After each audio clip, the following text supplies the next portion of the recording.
all the money in the world if I got a pretty mommy like you. Hey guys, Jen Matthews here, Chief Salsa Mama at Salsa Babies. Okay, today's episode of Jen's Bubble. Reach out and get help. Weird? I don't know. Maybe. I want to share a story with you about when my middle daughter, Isabel, was born. Isabel was colicky. She wasn't colicky. There was something wrong. We couldn't figure out what it was.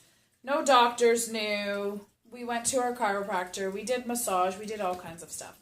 It wasn't common. It wasn't classical. It wasn't classical colic.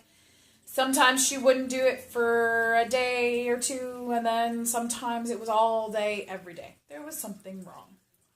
And we never really figured out what it was, to be honest with you. Where the reaching out comes in was with this mama.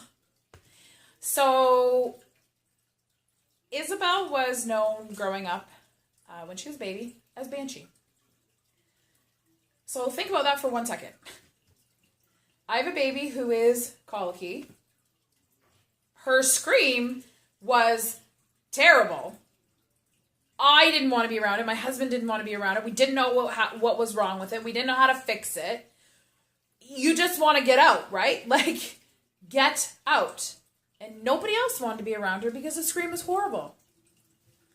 And then they named her Banshee to make matters worse. So I'm telling you this because I want you to get sort of a clear picture of where my head was at when this all kind of broke down and boiled out. So Banshee screamed for 8 months. She was 8 months old before it all kind of stopped. So when she was about 8 months old, my husband obviously had already gone back to work at the time. I had a toddler at home with me this whole time, which certainly didn't help matters. And Isabel had spent the day screaming. And you know what? You want to talk about mental health? I know now, and I tell my moms in my class this too. I know now how people mentally get to the point where they shake their baby. Because honestly, you just want it to stop. I get it. I totally understand the mentality. You don't want to hurt your child. You just need it to stop, and you need to figure out what it is, and nobody's helping you. And there is no figuring it out. We tried so many different things. Doctors tried to help. No, there was nothing. There was nothing we could do. There was nothing. So that day came around, and I would say my mental health was probably the lowest it's ever been. I didn't have depression or anything like that. Thank goodness, because who knows what would have happened. Though I was around enough medical professionals, hopefully I would have had intervention. Regardless, my mental health that day was, I was done. I was shot. I was outdone cold. I don't want this child anymore. I don't want this kid. Have you ever been there? If you have, this is for you then. So my husband came home from work, and about an hour before he had gotten home, I don't even know where my oldest daughter was. She was not here with us. She must have been at my mom's house or something. My husband came home from work, and I was out on the porch crying. And crying and crying and crying. Like, my stomach hurt. I felt like throwing up. I did not want my child anymore. Like, literally, if there's little children around, please cover their ears right now. I said to my husband, get that fucking thing out of my house now. Get her out of my house. Take her away until she's fixed. Because I'm done. An hour before he had gotten home, I had put her in her crib because I could not settle her. I tried wearing her, didn't help. And I even joke with the moms in class. I have a story where I went back to teaching at 6 weeks after she was born, and she cried for the entire class. Like, that's what we're dealing with, okay? I can't even do the things I love doing, like teaching my Salsa Babies classes. So about an hour before he got home, I had put her in her crib. She was inconsolable. I was done. I do not want to do this mom thing anymore. I can't I'm done. I put her in her crib where she was safe. She was crying. I went outside. I was crying. My husband got home, and yes, I left her in the crib for an hour crying. Yes, I did, because you know why? She was safe there. My husband got home, told him to get her out, get her fixed. I don't know.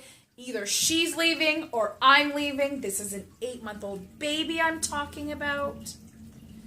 She's done, I'm done. One of the two of us is done. I'm out. I'm done. I do not know how to do this thing. I cannot. So my husband knew I was at my point, and he was like, okay, just you stay here. And so I did. I stayed on the porch and cried. He went in, and I don't know what he did with her. We've never talked about that day, to be honest with you. She was fine. She was healthy. She was fine. My elderly neighbor came over, who can be a little intrusive sometimes, but that's okay. She came over and sat with me and said, probably along the lines of, what are you crying for? What's the matter? What's wrong with you? And so I, in very short words, because I didn't want to encourage her to stay, basically just said, I don't know. I'm done. They say she's got colic. She doesn't have colic. There's something wrong with her. I'm done. I can't do this mom thing anymore. I want her out of my house. I'm done. And she proceeded to sit and talk with me for 10 minutes about my own anxiety, my own fears, my contribution to why my daughter was crying. Is it possible that when you wake up in the morning, you are anxious already about what the day is going to be like? Yes, it is. Is it possible that when you go through your day, your mind now shifts after 8 months to, oh crap, when is she going to start crying? Yep. 100%, I'm sure that's exactly what happens. And she was right. It was anxiety. So I took time for myself that day, and I said, okay, I'm going to try it, because worst case scenario, she's wrong and there's something wrong. Best case scenario, she's right, and we can move forward past this. And would you believe, honest to God, the next day, I woke up and I physically did not go to my child until my mind was straight, that I was not going to let my anxieties play out with my parenting. Honestly, that was the last day. She didn't cry after that. I want you to, watching this, if you can relate to this, I want you to reach out. I never said anything to anyone, and that was, honestly, she's 9. That was 9 years ago. So much has changed since then. I want you, if you are fearful, or you don't know, or you find yourself getting to that point where you're like, I don't want to freaking do this anymore. I don't want to be a mom to this child. I don't want to do this anymore. That's okay. You know what? That is totally normal, but I want you to reach out and ask for help, because there is help available to you. You can embrace where you're at and embrace what you don't know. It's okay. I didn't know how to fix my kid either. I wanted her to be gone. But there's help available. And it's okay that you don't know everything, because we don't know. We don't all know everything as a parent. But reach out and ask for help. That's it. Bye, mamas. Have a great week.